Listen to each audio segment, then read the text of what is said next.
Hello everybody, and welcome to Euclidean Geometry, Proposition 26, Part 1. Today we're going to be discussing triangle ABC and DEF and trying to prove that the two of them are identical. However, we have some givens. ABC, the angle, is going to be equal to angle DEF, as well as ACB equal to DFE. Lastly, our two bases, BC and EF, are identical as well. So what are we going to do? Well, today's a reductio ad absurdum proof, so we're going to start with our assumption. We're going to assume today that AB is greater than DE.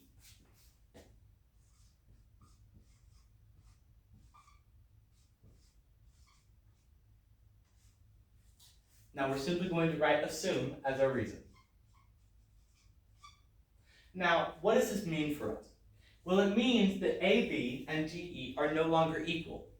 So, what can we do to make AB and DE equal again? Well, we're going to introduce a new line, and that is BG. So BG is now, as we're going to assume, going to be equal to DE, because we're going to make BG the length of DE on AB.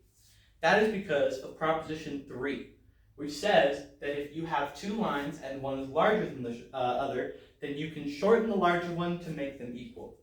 So that's what we're doing here. BG is equal to DE. That's because of Proposition 3. Now, where do we go from here? Well, let's see. We need a little bit of construction to be made because this triangle doesn't really look quite right yet. We need to make a connection between point G and point C.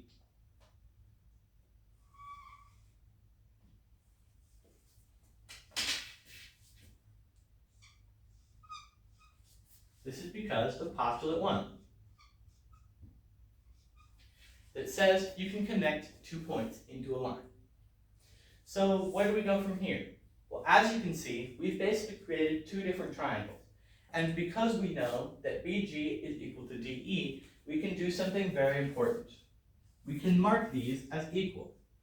But now that we know that we have one equal angle, as in ABC and DEF, and two equal sides, as in GB and DE, we can use sine angle side, or Proposition 4, to assume that GCB is going to be equal to DFE.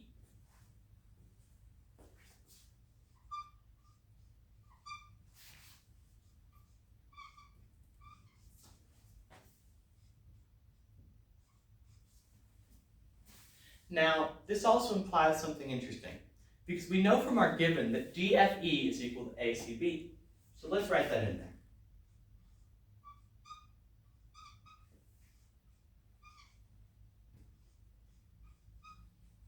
This is in our given. So this leads us to one more conclusion. GCB is equal to DFE, and DFE is equal to ACB. Therefore,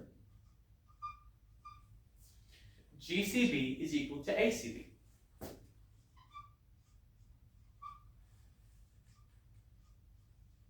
This is due to common notion 1. However, there's a bit of a discrepancy here, because GCB cannot be equal to ACB, because we established that GB is equal to DE, and AB is greater than DE. So how is this possible? Well, short answer, it isn't. So we're going to write out GCB is not equal to ACB due to common notion 5. Common notion 5 tells us that the whole must be greater than the part, and it cannot be any other way. So lastly, let's finish this out. We're going to look at our triangles again. This would mean that AB must be equal to DE, because that is the only way that we can get around this discrepancy. So, AB is equal to DE. And lastly, we're going to work this out. So ABC is equal to DEF, and that was something that we established earlier with our angles.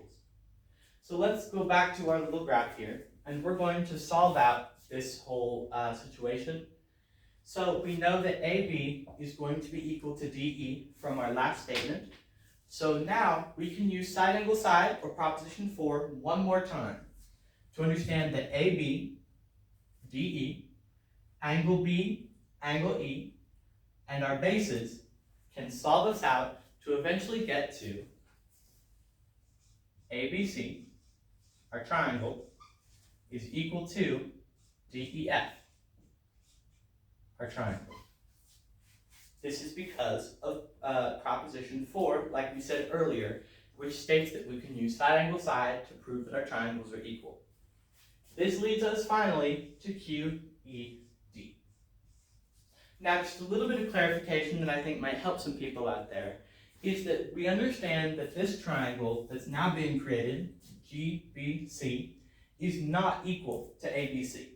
That's incredibly important, and it can be lost in the steps.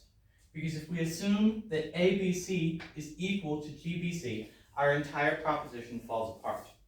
So there's an incredibly important factor in there, and that is that because of AB being unequal to DE, there is no way in our reductio ad absurdum that GB can be equal to AB. I hope that helps you all out there at home. Thank you for watching. This is Supreme Leader Euclid. Goodbye.